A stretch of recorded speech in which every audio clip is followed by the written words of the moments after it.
Wabarakatuh. Bismillahirrahmanirrahim. Innal hamdalillah nahmaduhu wa nasta'inuhu wa nastaghfiruh wa na'udzu billahi min shururi anfusina wa min sayyiati a'malina. May yahdihillahu fala mudilla lahu wa may yudlil falan tajida lahu waliyyan mursyida. Asyhadu an la ilaha illallah wahdahu la syarika lahu wa asyhadu anna Muhammadan abduhu wa rasuluhu la nabiyya ba'dah. Allahumma sholli ala Muhammad wa ala ali Muhammad kama shallaita ala Ibrahim wa ala ali Ibrahim wa barik ala Muhammad wa ala ali Muhammad kama barakta ala Ibrahim wa ala ali Ibrahim fil alamin innaka Hamidum Majid. Amma ba'du. Ma'asyiral muslimin rahimani wa rahimakumullah, usikum wa nafsi bi taqwallahi faqad faza man ittaqa. Ibu-ibu, bapak-bapak, adik-adik para jamaah rahimakumullah.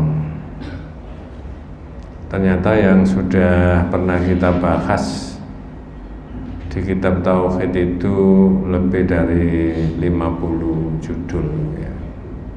Berarti sudah kurang lebihnya 5 tahun dibahas itu ya. Mulai masalah dilalah sampai pada Fadlu Tauhid. Terus terakhir yang kita bahas itu bab yang 50. Tapi kalau sekarang dilanjut 51, tapi 51 itu sudah pernah dibahas agak mirip dengan yang 40. Man jahada syai'an minal asma'i wa sifat. Orang yang mengingkari nama dan sifat Allah. Berarti 52 itulah yuqalu assalamu ala Allah. Ucapan assalamu. Tapi 52 itu kelihatannya tidak seberapa cocok dengan situasi Ramadan. Nggih, sehingga dibahas 53. Nah, nanti diulangi yang 51 atau 52. 53 itu masalah istighfar, kelihatannya sepele ya. Tapi Nabi pernah melarang nada atau lafal orang yang memohon ampun kepada Allah menggunakan lafal seperti nanti yang dibahas. Apa lafalnya? Allahumma firli in syi'ta, Allahumma arhamni in syi'ta. Ya Allah, ampunilah saya kalau engkau menghendaki. Beri rahmat kepada saya kalau engkau menghendaki. Itu oleh Nabi tidak boleh, dan oleh penulis kitab Tauhid ini dimasukkan di bagian Tauhid. Ada apa kok dimasukkan di bagian Tauhid? Nah, itu yang dibahas nanti ya. Tapi saya ingin kepada kita semuanya ya, mumpung Ramadan juga, itu membahas mengenai, didahului pikiran kita itu dari orang ini tidak ada yang tidak mengidap salah dan dosa. Betul Pak ya? Jangan tidak ngaku Pak ya. Saya juga pernah salah dan dosa. Nah, secara garis besar nikmat Allah itu Allah menyebutkan ada 2 nikmat itu ya, yaitu nikmat lahir dan nikmat apa? Batin. Dimulai dari situ mikirnya itu ya. Nanti ada yang menggelitik nikmat batin itu apa itu? Dari mana kita bisa mengetahui itu?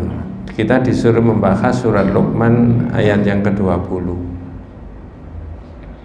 Jadi surat Luqman ayat yang ke-20 itu menjelaskan supaya manusia memikir dan memahami tentang nikmat Allah yang oleh Allah disempurnakan nikmatnya itu. Dan di dalam ayat itu disebut 2 secara garis besar. Kalau saya baca lengkap ayatnya, a'udzubillahi minasyaitonirrajim, bismillahirrahmanirrahim. Alam tarau annallaha sakhkhara lakum ma fis samawati wa ma fil ardi wa asbahu 'alaikum ni'amahu dhahiratan wa batinah wa minan nasi may yujadilu fillahi bighairi ilmi wa la hudaw wa la kitabim munir. Apa tidak Anda perhatikan sesungguhnya Allah itu menundukkan apa yang ada di langit dan apa yang ada di bumi untuk manusia. Nah, saya ulangi, Allah yang menundukkan apa tadi Pak? Yang di mana? Di langit dan di bumi untuk siapa? Manusia. Contohnya apa? Ya banyak ya. Ada benda, ada barang, ada binatang, semuanya itu kemudian menurut hukumnya Allah untuk kepentingan manusia. Bukan hanya matahari, bulan dan bintang, tapi semua benda dan barang. Ya. Air saja kita rebus mendidih itu bukti ketundukan kepada hukum dan untuk kepentingan manusia. Kalau binatang tidak perlu air yang mendidih itu ya. Binatang juga tidak perlu air yang di bawah 0 derajat. Tapi manusia perlu nggak? Nah, itu untuk manusia, bukan untuk binatang. Itu namanya Allah menundukkan apa yang ada di langit dan apa yang ada di bumi untuk kepentingan manusia. Nah, tak selipkan sekarang. Keimanan kita kepada Allah itu Pak, itu menyangkut 4 hal penting. Pertama, al-imanu biwujudillah. Iman tentang wujudnya Allah itu ada. Allah itu ada Pak. Tapi jenengan dan saya itu karena masuk di wilayah dunia tidak tahu tentang Allah. Apa besok di akhirat itu tahu tentang Allah? Loh, apakah besok di akhirat itu kita ini tahu tentang Allah? Iya, ada nanti penjelasan. Ada, ya. Jadi, cuman orang Islam yang ada di dunia ini tidak boleh membuat gambaran, mengimajinasikan tentang Allah itu gimana, enggak. Walaupun di Quran ada penyebutan-penyebutan tentang Allah yang sepertinya miliknya manusia. Tangan kanan, wajah, ya, kemudian kursi dan sebagainya, ya, itu nanti dibahas di bagian akhir begitu. Itu namanya al-imanu biwujudillah. Yang kedua, al-imanu birububiyatillah. Ini yang menyangkut ayat itu tadi. Iman yang berkaitan dengan Allah itu yang mengadakan, yang mengatur. Rububiyah, Rabbun, ya. Rabbul alamin tadi, ya. Dari tidak ada menjadi ada, yang ada diatur sama Allah, itu namanya rububiyah. Walaupun sebagian saudara kita umat Islam itu tidak mau dengan istilah rububiyah, tapi realitasnya di Quran ada, ya, realitasnya di Quran ada. Hanya saja Nabi tidak menyebutkan itu adalah aspek rububiyah, enggak, ya, tidak ada istilah rububiyah itu. Produk ulama saja, tapi mengambil dari Quran. Dan yang ketiga, keimanan kita kepada Allah itu menyangkut uluhiyah. Satu-satunya yang diilahkan itu siapa? Allah. Dan yang keempat, asma dan sifat, nama dan sifat-sifat Allah. Nah, yang kaitannya dengan ini, rububiyahnya itu tadi, menciptakan dan mengatur.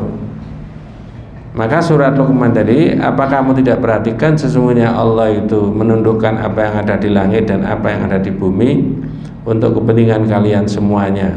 Dan Allah menyempurnakan nikmatnya zahiran wa batinan, lahir dan apa? Batin. Sekarang saya tanya, nikmat lahir itu nikmat apa? Nikmat lahir, ya. Jawabannya nggak boleh ngawur, ya. Nikmat lahir itu zahiran, ada yang menyebut min husni khalqika.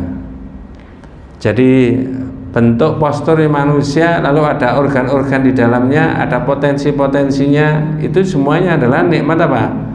Lahir.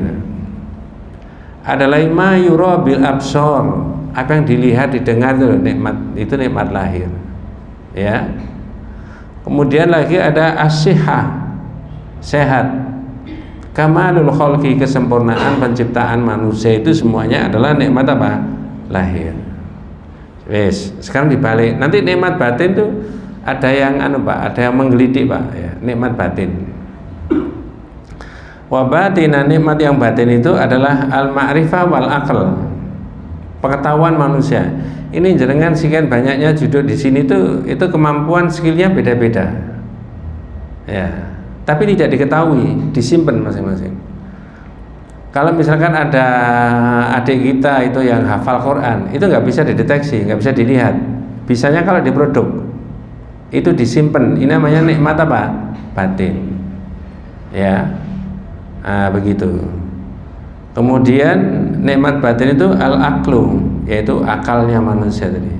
Nah, kata Al-Maraghi, Mustafa Al-Maraghi, nikmat batin itu Pak, ini jangan tersinggung ya. Saya juga tidak boleh tersinggung karena saya ngomong gitu. Nikmat batin itu, ini kan mumpung poso-poso Pak ya. Halo? Ini tidak ngerasa nih. Supaya balik ke diri masing-masing, itu maksudnya. Termasuk saya itu. Ya, saya dahului supaya tidak ada dusta di antara kita. Nikmat batin itu Pak, nikmat yang ketika orang berbuat dosa itu oleh Allah disimpan. Dulu jenengan SD, SMP, SMA, kuliah, kerja di sana, masa produktif kemana-mana itu, termasuk saya. Pernah berbuat dosa Pak? Jangan tidak ngaku loh Pak. Ya, mohon maaf ya. Ini kalau ada yang ikut keluarga itu ya. Istri kita tahu Pak? Nggak tahu. Suami kita tahu Bu? Loh, ini ada tafsirnya nanti. Nggak tahu kan? Disimpan. Pertanyaan, kalau tahu gimana kira-kira Pak?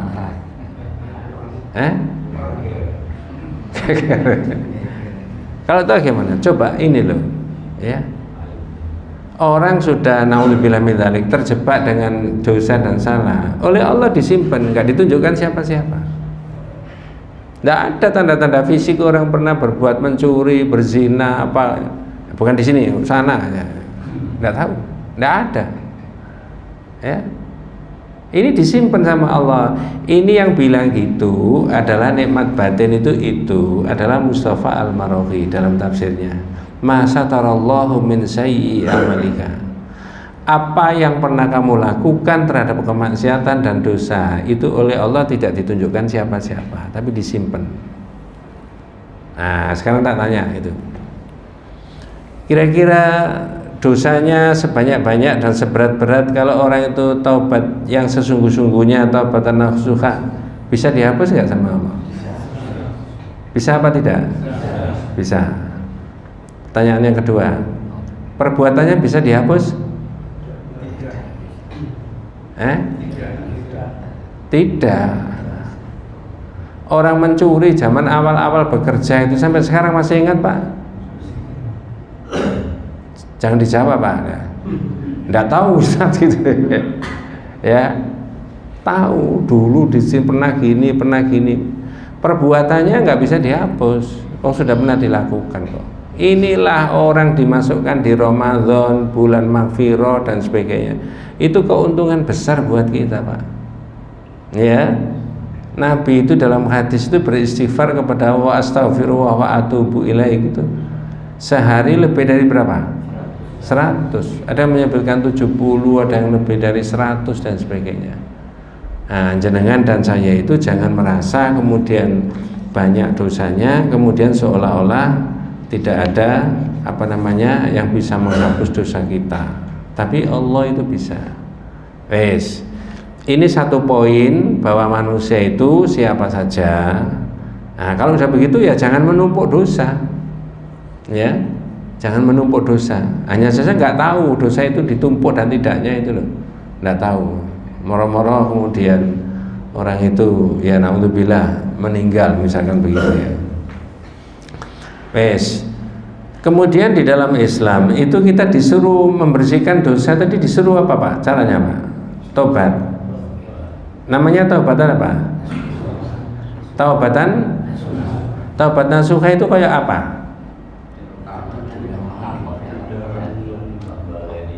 Ya, kapal Lombok. Ini saya juga menemukan itu di dalam hadis itu menyebutkan pertama ayyandamal abdu ala dzanbil ladzi asabahu. Orang itu getun. Nah, ini saya dan kita semuanya itu kalau memenuhi kriteria yang disebutkan dalam taubatan nasuha, ini mohon maaf, ini kira-kira memenuhi apa enggak ya itu loh. Taubatan nasuha ayyandamal abdu ala dzanbil ladzi asabahu. orang itu menyesal getun cara Jawane terhadap dosa yang pernah dilakukan. Kemudian wa ya'tadiru ilallah wa aladzan billadzi asaba wa ya'tadiru ilallah. Lalu dia kembali kepada Allah. Tsumma la ya'udu limithlihi abadan. Tidak mengulangi lagi berbuat salah dan dosa tadi, tidak mengulanginya seperti apa? Ya. Kama la ya'udul laban ilallah. Seperti tidak bisa masuknya kembali air susunya sapi atau air susunya unta yang ketika sudah diperah itu keluar lalu dimasukkan lewat situ. Loh. Lah kalau itu kriterianya dari taubatan nasuha, ya kita nggak boleh pesimis. Tapi agak susah nggak Pak kira-kira orang mencapai tobat yang sebenar-benarnya itu? Tapi bisa apa tidak? Bisa. Walaupun diperlukan apa? Perjuangan dan apa? Doa. Loh enggak. Ya, rintangan sudah pasti apa? Ada. Nah itu loh. Itu ada. Jadi berat memang. Ya kayak air susunya sapi dan unta ketika diperah keluar dimasukkan lagi di situ ya nggak bisa, susah. Nah itulah taubatan nasuha itu. Makanya orang yang baik betul bersih walaupun dulu naudzubillah pernah bermaksiat seperti saya dan kita semuanya. Itu Allah masih diberi kesempatan peluang. Pompong di bulan apa? Ramadan. Penuh maghfirah, penuh maghfirah. Makanya saya loncat, saya kepengen bahas ini. Kalau 52 itu tidak ada relevansinya dengan Ramadan. Membahas assalamu. Ya. Assalamu itu ada maknanya macam-macam. Salah satunya salamatu minan naqs wal afat. Tidak ada kesalahan dan tidak ada kekurangan. Itu jangan ucapkan ketika sholat. Assalamu alaika ayyuhan nabiyyu. Itu maknanya Nabi engkau ini tidak ada salah, nggak ada khilaf, nggak ada ini. Bukan seperti orang datang assalamualaikum, tidak seperti itu. Wes, saya balik ke sini Pak ya. Kita disuruh tobat apa tadi Pak? Nasuha. Biarin aja yang dulu-dulu Pak ya, biarin aja ya. Start kita itu hari ini dan seterusnya karena pengajiannya hari ini. Nah, jangan cocokkan pakai surat 66 ayat yang ke-8. Nah, di situ taubatan nasuha itu disebutkan sama Allah. Surat berapa tadi? 66 ayat yang ke-8.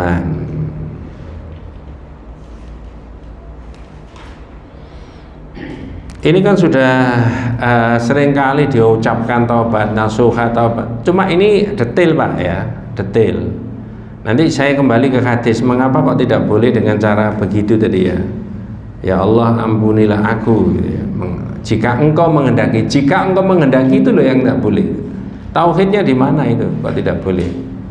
Nah sekarang saya minta untuk dibahas dulu, yaitu pakai surat At-Tahrim ayat yang ke-8 yang memerintahkan supaya orang bertaubatan nasuha. Ya, insya Allah ya, bukan insya Allah, ini pasti Pak ya. Orang kalau terbebas dari salah tiap hari kemudian dia ngenangan mau tidur ya, tadi saya berbuat apa ya, ini apa dan seterusnya. Insya Allah kita ini jadi blong, jadi enteng itu pikiran, tidak ada salah, nggak ada dosa di situ ya. Ya ayyuhalladzina amanu tubu ilallahi taubatan nasuha. Apa Pak terjemahnya? Monggo. Wahai wahai orang-orang yang beriman, bertobatlah kepada Allah dengan taubat yang semurni-murninya. Berarti taubatan nasuha itu taubatan apa? Semurni-murninya. Ada 3 komponen tadi Pak. Saya ulangi lagi. 1, orang itu menyesal ayyan damal abdu ala dzanbil ladzi asabahu. Yang kedua, dia betul-betul kembali kepada siapa? Allah. Dalam dirinya itu ya. Yang ketiga apa? Tsumma la ya'uduhu limithli tsumma la ya'udu limithlihi abadan. Dia tidak apa? Mengulangi. Nah, kalau sekarang tobat mengulangi lagi, tobat mengulangi lagi, namanya kapok. Tidak boleh. Mari tobat kumat ya. Tidak boleh ya. Masya Allah ya. Ya kalau jenengan dan saya itu kalau saya baca-baca riwayatnya sahabat itu Ya, mohon maaf, banyak loh sahabat yang dulunya itu dunianya itu hitam. Nanti tak terangkan, ada satu sahabat yang betul-betul luar biasa itu. Ketika dia masuk Islam, dia ngomong gini, kalau pakai bahasa kita, saya ini dulu ketika masih kafir itu ya membunuh orang paling baik, tapi ketika sudah masuk Islam, saya membunuh orang paling jahat. Nah, nanti di bagian akhir ya akan saya. Nah, itu yang saya ambil proses tobatnya orang itu, Pak. Proses tobatnya. Ya. Yang jenengan dan saya tidak pernah ngalami kayak begitu. Ya. Nah, sekarang kita disuruh taubatan nasuha, ya ayyuhalladzina amanu tubu ilallahi taubatan nasuha. Efeknya apa? Kita dapat apa kalau taubatan nasuha itu yang kita lakukan? Monggo. Mudah-mudahan Tuhan kamu akan menghapus kesalahan-kesalahanmu. Asa rabbukum ayyukaffira ankum sayyiatikum. Kesalahan semuanya dihapus. Makanya tadi ada pertanyaan, kalau kesalahannya itu dihapus, perbuatannya nggak bisa, Pak, ya. Biarin aja perbuatannya itu ya. Ya itu sudah urusannya Allah dengan kita. Yang penting kita itu sudah terbebas daripada kesalahan tadi. Bukan hanya itu, mau dijanjikan apa? Dan memasukkan kamu ke dalam surga-surga yang mengalir di bawahnya sungai-sungai. Wa yudkhilakum jannatin tajri min tahtihal anharu, ya. Lalu ini orang Islam itu goalnya ke sana, Pak. Surga. Zahirnya, Mas, lebih dekat ke surga yang mana? Yang sudah sepuh apa yang masih muda?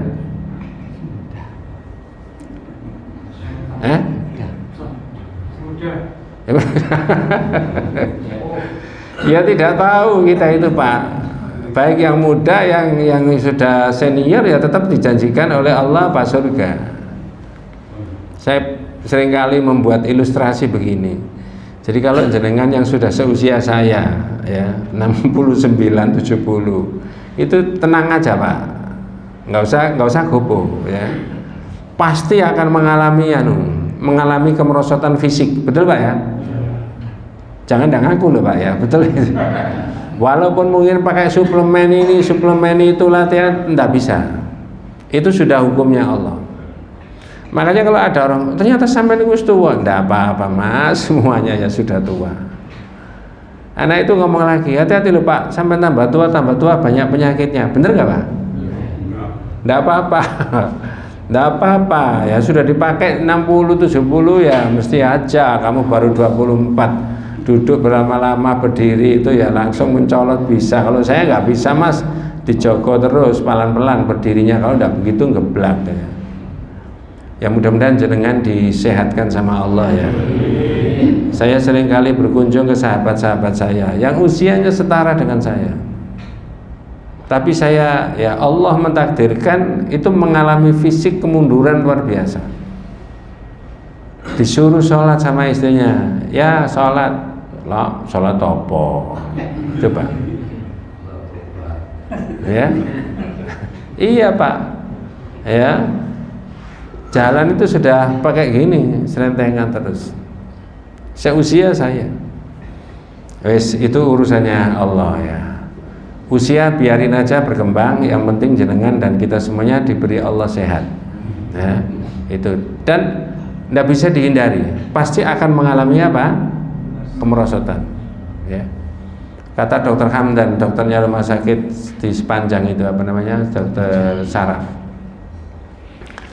Apa namanya, Pak, orang kalau sudah kehilangan ingatan itu bahasa medisnya? Alzheimer, amnesia. Itu untuk menghambat itu adalah harus sering-sering menghafalkan ayat-ayat pendek ya, atau kalau tidak pokoknya memorinya itu diasah terus ya, atau mengingat-ingat tanggal, ini tanggal biro gitu. Itu aja kadang-kadang lupa loh, Pak ya, kadang lupa. Kata Dokter Hamdan, orang Islam harus itu supaya apa? Menghambat, supaya tidak lebih cepat daripada usia yang sebenarnya ya, supaya tidak lebih cepat tapi dihambat. Nah, apa namanya, ini kalau baik boleh ditiru, kalau enggak ya biarin. Saya ini setiap hari apa pagi apa siang apa sore bahkan 3 kali 4 kali mesti lihat kalender, mesti nulis Ayat berapa tadi? Apa namanya? Bab apa tadi? Jadi ini itu terlatih terus setiap hari itu. Ya. Nah, jadi kalau di sini misalkan di Mushola Amanah, hari pertama bicara apa? Hari apa? Itu tercatat semuanya sampai sekarang. Tidak ada yang tidak. Masjid An-Nur Mendol Merisi itu saya sudah datang 287 kali. Itu mulai dari awal tak tercatat sampai sekarang. Tidak ada yang tidak. Dan saya kalau ditanya, Ustadz pertama di sini bicara apa? Ada catatannya. Manual, tak tulis. Sampai ada 3 buku yang tak pakai tulis. Nah, itu menurut saya salah satunya ini tidak cepat mengalami apa? Beko. Kira-kira begitu menurut saya itu, ya. Wis, kok iso bakas ngono iki mau ya. Nah, orang Islam itu goalnya itu surga tadi. Wa yudkhilakum jannatin tajri min tahtihal anhar. Saat itu kondisinya bagaimana? Monggo, Pak. Yang diampuni itu yang taubatan nasuha tadi. Pada hari ketika Allah tidak mengecewakan Nabi dan orang-orang yang beriman bersamanya. Mudah-mudahan kita masuk surga bersama Rasulullah SAW, ya. Orang itu kalau sudah 70 itu kan tinggal menghitung hari, Pak, ya. 71, alah 71, nanti 70 berapa? Wah, ada pengumuman meninggal ditanya umur piro? Sudah 68. Oh, saya sudah melebihi dia. Kan begitu, Pak, ya? Halo? Tapi kalau jenengan ditanya mau hidup berapa tahun lagi, ya mesti aja milihnya itu kepingin hidup 1000 tahun lagi. Dan tidak mungkin itu. Ini orang Islam itu pikirannya enak, Pak, sederhananya di situ, ya. Tapi itu bukan jerewong Jawa apa ngalup, enggak. Bapak-bapak yang sudah senior, ibu-ibu itu sering-sering menyampaikan ke putra-putrinya. Saya saja sudah sampaikan ke anak-anak, bapak tidak selamanya hidup. Kadang-kadang enggak, jangan bilang gitu, Pak. Loh, orang kan bener, Pak, ya. Orang kan tidak selamanya apa? Hidup. Ya, orang Islam itu ya ini mikirnya itu. Nah, dengan pikiran begitu maka ada at-tahdhir fil wuqu'i minal khata'. Berhati-hati, hidup itu jangan sampai salah. Karena sudah usia, Pak. Itu loh. Ya saya nggak meden-medeni, Pak, ya semuanya. Semua orang itu begitu. Lanjut lagi, monggo. Nuruhum yas'a baina aydihim wa bi aymanihim, monggo. Sedang cahaya mereka memancar di hadapan dan sebelah kanan mereka. Ya. Mereka berkata, Masya Allah. Mereka apa kata-kata mereka tadi? Yang taubatan nasuha tadi, bersih tadi. Ya Tuhan kami, Okay. sempurnakanlah untuk kami cahaya kami dan ampunilah kami. Sungguh Engkau Maha Kuasa atas segala sesuatu. Karena perintahnya itu orang itu supaya taubatan nasuha yang sebenar-benarnya, maka tidak bolehlah orang ya kemudian menyampaikan kepada Allah, mengeluh kepada Allah atau bertobat kepada Allah menggunakan bahasa yang ada di dalam tauhid itu. Kelihatannya bagus bab 53, tapi oleh Allah tidak boleh, oleh Rasulullah tidak boleh. Hadisnya riwayat Imam Bukhari bahkan Imam Muslim, ya. Dua imam besar dalam bidang hadis itu menukil hadis ini. Orang Islam tidak boleh menggunakan bahasa seperti ini kepada Allah. Ini pumpung Ramadan tadi. Apa bahasanya? Diriwayatkan dalam Sahih Al-Bukhari dan Muslim dari Abu Hurairah bahwa Rasulullah sallallahu alaihi wasallam bersabda, "La yakul ahadukum Allahumma fili in syi'ta, Allahumma arhamni in syi'ta, liya'zimal mas'alah fa innallaha la mukrihun lahu." Bahasa Indonesianya, monggo. Janganlah ada seorang di antara kamu yang berdoa, Yeah. Ya Allah, ampunilah aku jika Engkau menghendaki, atau berdoa, Ya Allah, limpahkan rahmat-Mu kepadaku jika Engkau menghendaki. Itu kan kelihatannya bagus.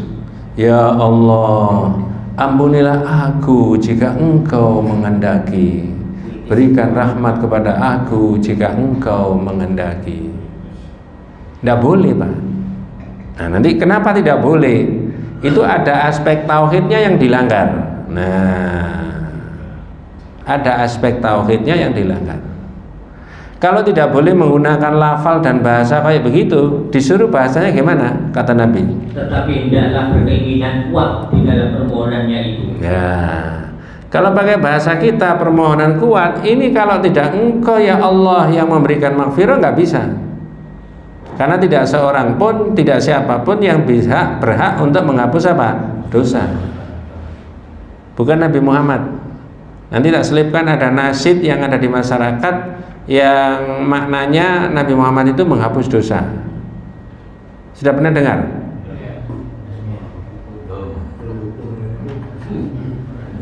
Nanti kalau saya baleni ala pancetaya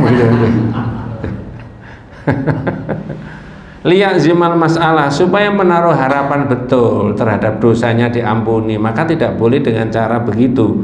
Ampunilah aku jika engkau menghendaki, dan berikan rahmat kepada aku jika engkau menghendaki. Bukan hanya itu, tetapi Imam Muslim sendiri memberikan keterangan apa di situ, Pak? Monggo.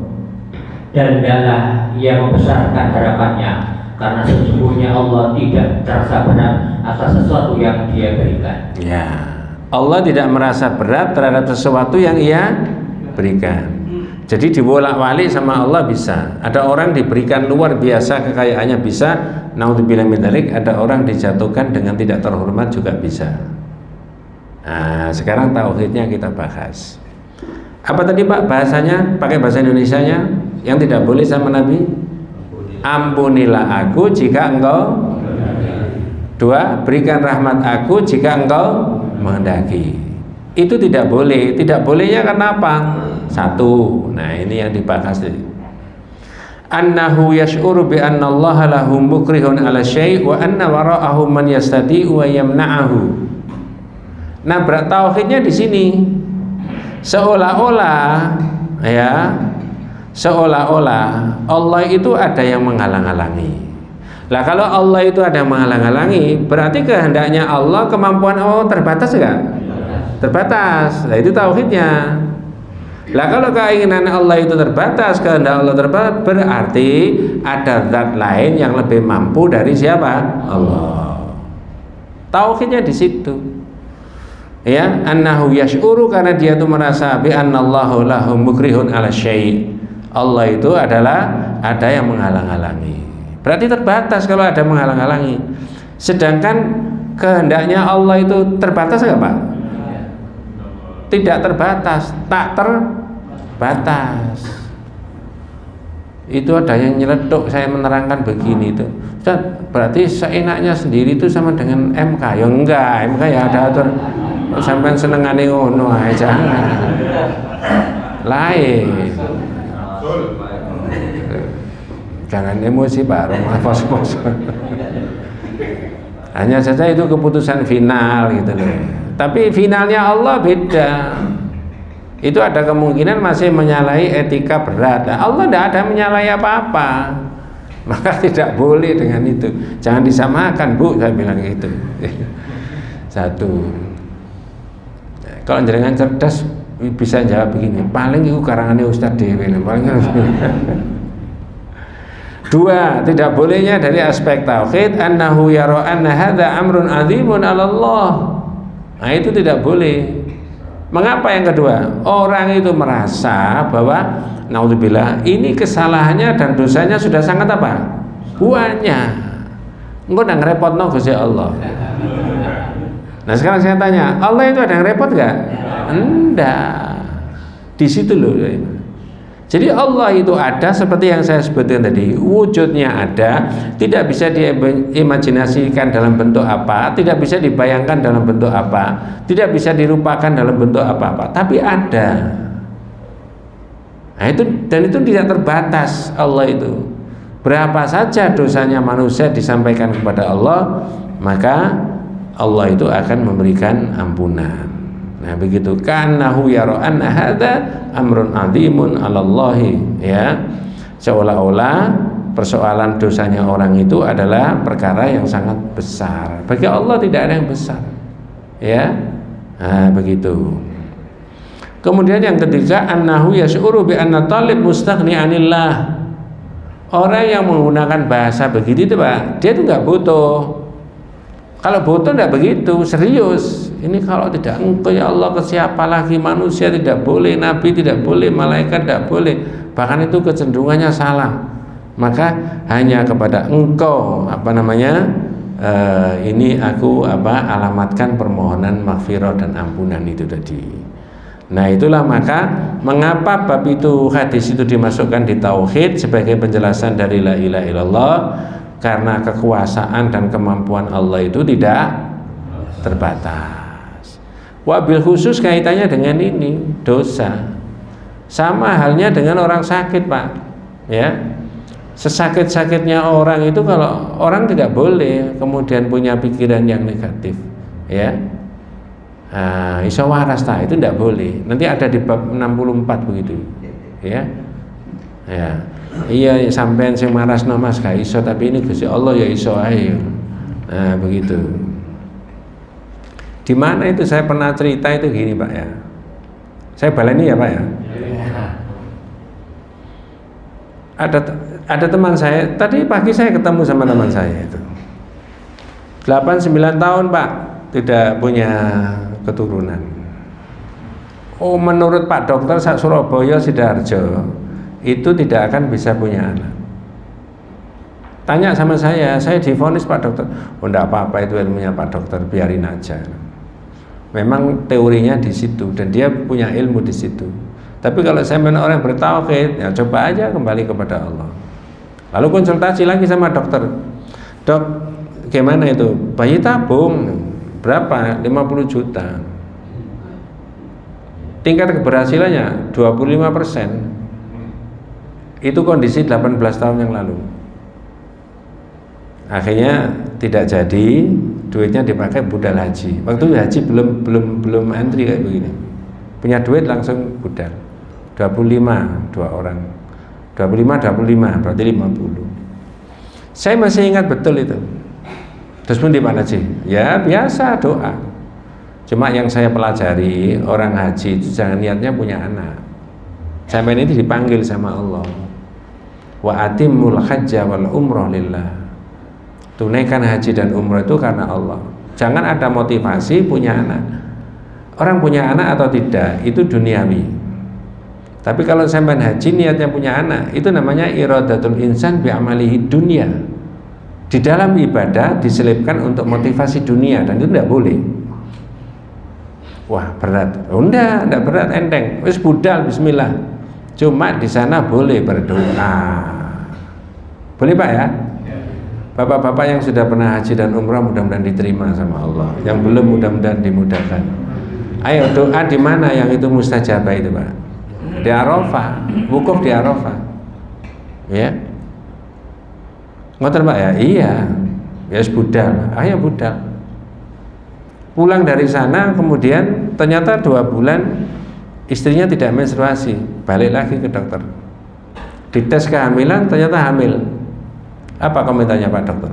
Oh, Mbak Firta, sampai ini hamil, kok iso? Nah, ini serius Pak. Waktu itu belum ada tulisan bahasa Arab yang di WA itu kok iso, itu belum ada. Sekarang anaknya udah besar, SMA. Marah, oh jangan marah sama Pak Dokternya. Dokter nggak salah, dia pakai disiplin ilmunya. Tapi kalau orang bertauhid, Allah itu segala-galanya bisa kok. Jangan punya rasa pesimis. Jangan merasa rahmatnya Allah itu tidak luas. Nah itu sering kali saya ceritakan itu. Banyak Pak pengalaman kecil-kecilan spiritual yang seperti begitu. Orang yang sudah dikata Pak Dokter sudah ganas. Kalau ganas apa berarti penyakitnya? Kanker. Dan saya dengar sendiri berkali-kali. Hasil labnya tunjukkan saya, biopsinya tunjukkan saya, ya, USG-nya tunjukkan saya. Dokter sendiri ngomong ke saya, oh biarin aja nggak apa-apa. Nah terus ya minta sama Allah. Wong Allah yang bisa membolak-balikan. Itu 8 tahun yang lalu.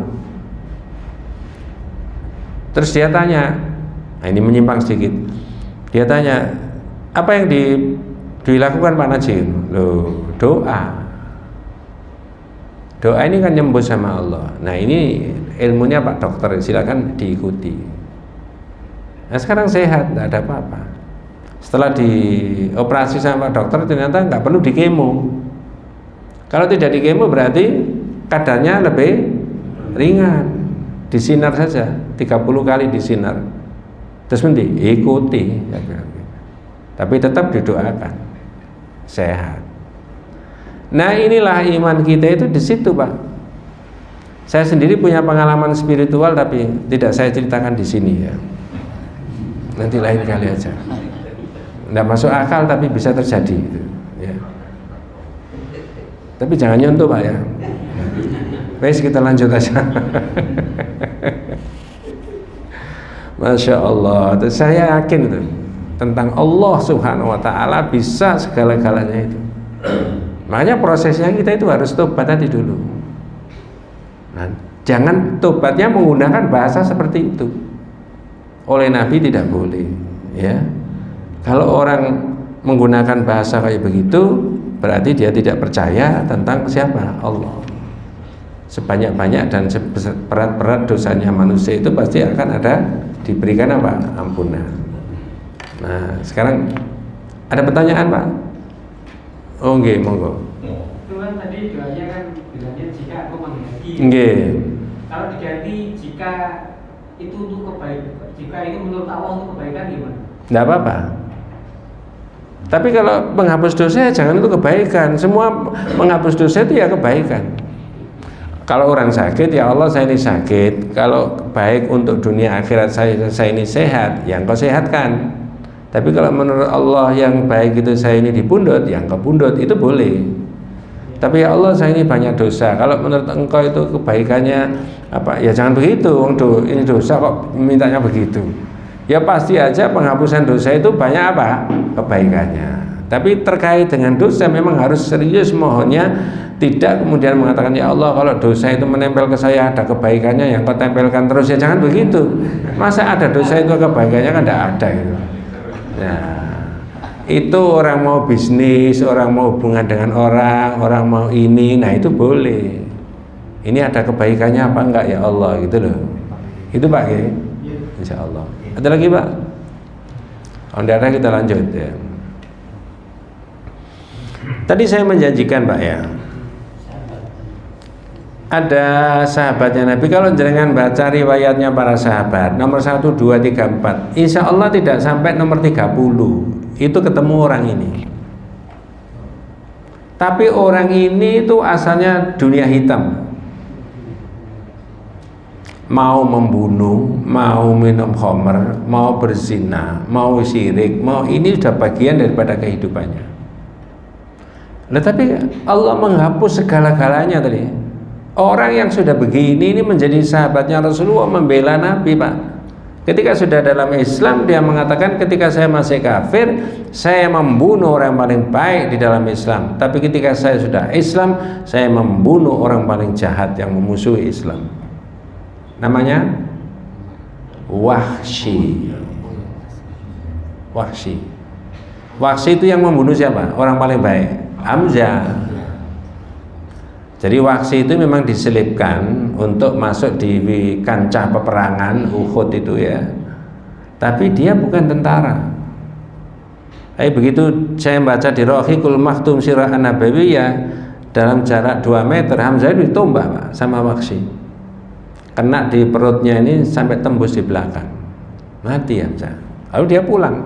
Dia bukan tentara. Wis pokoknya luar biasa Wahsy itu ya. Dulu pernah difilmkan itu ya, Ar-Risalah, The Message itu ya. Tahun berapa itu Pak ya? Ya. Nah, satu ketika Wahsy ini menurut riwayat datang ke Nabi, menyatakan dia mau tobat. Padahal dia sudah berkelimang dengan banyak apa? Dosa. Kalau pakai bahasa sekarang kira-kira korak-korak zaman sekarang nggak ada bandingannya dengan Wahsy. Nah itu mestinya dakwah kita itu harus ada yang masuk ke wilayah sana-sana itu mestinya. Ya, wes. Omongannya begini, Muhammad aku mau tobat, mau dekat sama kamu, mau ini. Oleh Nabi tanda petik diusir. Ghaib anni ya wahsy hatta la ara wajhaka. Kamu pindah dari sini. Aku nggak kepengen lihat mukamu. Lah itu saya menerjemahkan cara Jawa JTV pojok kampung jadi gimana ya? Gak kepengen delok.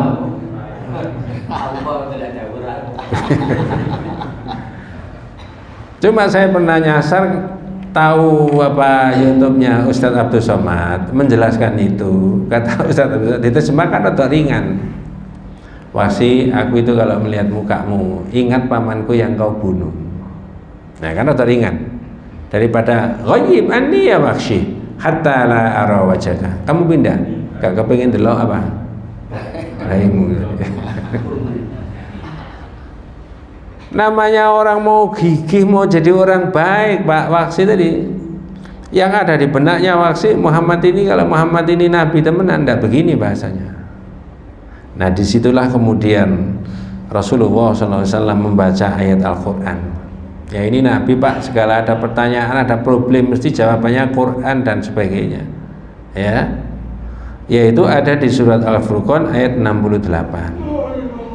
Ini tahapan yang pertama yang dibaca oleh Nabi berkaitan dengan dosanya Wahsy. Dalam ayat ini disebutkan ada 3 dosa-dosa paling besar yang dilakukan oleh Wahsy. Walladzina la yad'una ma'allahi ilahan akhar wa la yaqtuluna an-nafsa allati harrama Allahu illa bil haqqi wa la yaznun wa man yaf'al dzalika yalqa athama. Surat 25 ayat yang 68. Ya, ini besar sekali 3 yang disebutkan tadi, yaitu orang-orang yang tidak menyembah selain daripada Allah, syirik. Artinya yang diampuni saat itu adalah yang disebutkan oleh Nabi, Wahsy, dosamu itu besar-besar, yaitu 1 syirik, yang kedua wala yaqtuluna nafsal lati harrama illa bil haqqi, tidak pernah membunuh. Syirik sudah pernah kamu lakukan, membunuh juga sudah kamu lakukan. Wala yaznun, dan tidak berzina. Zina kamu sudah berkali-kali. Wa may yaf'al dzalika yalqa athama. Siapa yang berbuat demikian maka dia terjerumus dalam dosa. Tak potong dulu. Di dalam Syarh Masail Jahiliyah, zaman jahiliyah itu Pak, dosa itu menurut jahiliyah bisa diberikan, dihadiahkan orang lain. Dosa itu bisa dihadiahkan orang lain. Seorang A berzina, nanti 1 minggu lagi berzina lagi, 1 pekan lagi berzina lagi. Mas, kamu itu berapa kali? Loh, yang kemarin itu Pak ya, itu tak ambil sendiri dosanya. Lah yang tadi mu tak kirimkan Pak RT. Mohon maaf Pak RT. Ini guyon saya. Itu zaman jahiliyah berlaku itu Pak. Dosa dikirimkan orang lain itu berlaku. Iya. Jadi yang berbuat itu kita, ya. Lalu kemudian setelah dia berbuat, dia dapat dosa. Dosanya itu dihadiahkan ke temannya, dihadiahkan ke tetangganya. Ya. Hadiah kok hadiah dosa. Itu ada ditulis di Syarh Masail Jahiliyah. Keyakinan-keyakinan jahiliyah yang ditentang oleh Nabi. Oleh karena itu, nah ini agak berbeda. Oleh karena itu, kemudian Allah menurunkan wa alaisa lil insani illa ma sa'a. Manusia tidak memperoleh sesuatu kecuali apa yang ia usahakan. Nah, itu menghapus 2 di era Islam. Nah, ini mungkin ada yang berbeda pendapat, tidak masalah. 1, dosa nggak bisa dihadiahkan kepada orang lain. Menurut Imam Malik dan Imam Syafi'i, pahala membaca ayat Al-Quran juga tidak bisa dihadiahkan. Ini maksudnya Pak? Ya. Jadi kemaksiatan juga dosanya tidak bisa dihadiahkan, kebaikan juga tidak bisa dihadiahkan. Nanti dibahas di tauhid itu, dibahas. Tapi aspek tauhidnya, bukan fikihnya. Tauhidnya gimana? Nah, kalau aspek tauhidnya, orang yang berdoa kepada Allah berarti mengagungkan Allah, ta'zim namanya. Tapi kalau menghadiahkan lewat Allah itu laisa bi ta'zim, merendahkan Allah. Nah, itu tauhidnya di situ nanti. Ya, bab 65 agak beda ya itu. Ya. Jadi waksi tadi, apa yang dilakukan waksi tadi dosa besar yang sudah sangat seperti bagian dari kehidupannya. Mau bersirik, mau berzina, mau membunuh dan sebagainya. Ya, nah, begitu. Lemes dia, tapi dia nggak pindah. Nah ini kalau sebenarnya orang Islam itu, saya dan panjenengan mau jadi baik yang sesungguhnya, ya harus ciri cara Jawa harus rai gedek. Enggak, dulu saya begitu kak, saya mau jadi orang baik. Nah makanya kalau mohon maaf bapak-bapak dari sisi dakwah, kalau ada jamaah masyarakat yang tidak biasa ke masjid lalu ke masjid, jangan dirasani tungare nang masjid, orang boleh jangan pak. Ya, alhamdulillah ini orang mau baik pak, sahabat kita semuanya, nanti masuk surga bersama-sama. Ya. Nah, yang berlalu biarlah berlalu, kan begitu Pak ya. Kita bina masa depan lebih baik lagi. Nah, kemudian yang kedua, ayat yang kedua yang dibaca oleh Nabi, karena waksi tadi nongkrong di situ nggak pindah-pindah. Ya. Innallaha la yaghfiru ayyushraka bihi wa yaghfiru ma duna dzalika liman yasha. Sesungguhnya Allah tidak mengampuni dosa syirik, tapi mengampuni dosa selain syirik kalau Allah apa? Menghendaki. Berarti dari 3 tadi tinggal berapa? 1. Yang terhapus kan 2. Halo? Dosa berzina sama apa tadi? Membunuh. Yang tidak terampuni? Syirik. Tapi waksi masih di situ. Baru yang terakhir, nah ini loh yang apa namanya? Makanya para asatid, para ustadz kalau pegang ayat itu jangan satu tidak dikombinasi dengan yang lain-lain. Dosa syirik tidak ada bisa diampuni. Oh nanti dulu yang mana? Dosa syirik sebanyak-banyak, seberat-berat apapun kalau dia taubatan nasuha, ya diampuni. Yang terakhir yang dibaca oleh Nabi adalah surat Az-Zumar ayat 53. Nah ini yang pedomannya panjenengan tadi. Qul ya ibadiyalladzina asrafu ala anfusihim la taqnatu mir rahmatillah. Nah itu Pak, la taqnatu mir rahmatillah. Innallaha yaghfiru dzunuba jami'a. Surat Az-Zumar ayat 53. Apa bahasa Indonesianya Pak? Monggo. Katakanlah, wahai hamba-hambaku yang melampaui batas terhadap diri mereka sendiri, jangan kamu berputus asa dari rahmat Allah. Sesungguhnya Allah mengampuni dosa-dosa semuanya. Sungguh Dialah yang Maha Pengampun lagi Maha Penyayang. Yes. Berarti sebanyak-banyaknya, sebesar-besar dosanya kalau orang taubatan nasuha diampuni nggak Pak? Nah itu dalilnya. Akhirnya waksi terbebas dari semua dosa, walaupun perbuatannya tidak bisa dihapus, lalu dia masuk Islam. Ketika sudah masuk Islam, membela Nabi luar biasa, tercatat sebagai sahabat-sahabat yang membelanya kepada Nabi luar biasa. Ketika sudah masuk Islam, membunuh orang paling jahat yang memusuhi Nabi, yang mengaku jadi Nabi, Musailamah Al-Kadzdzab. Jangan angan-angan, andai kata 2024 waksi itu berkeliaran di sini, siapa yang dicari sama waksi ini Pak?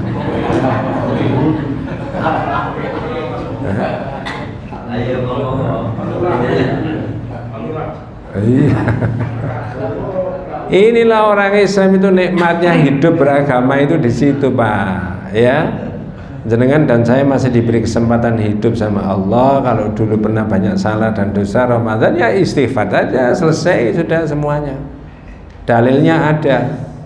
Nah cuma, nah ini terakhir sebelum wabillahi taufik wal hidayah. Jam berapa sih maghribnya Pak? Berapa? Oh 1 menit. Ya wis, wabillahi taufik aja.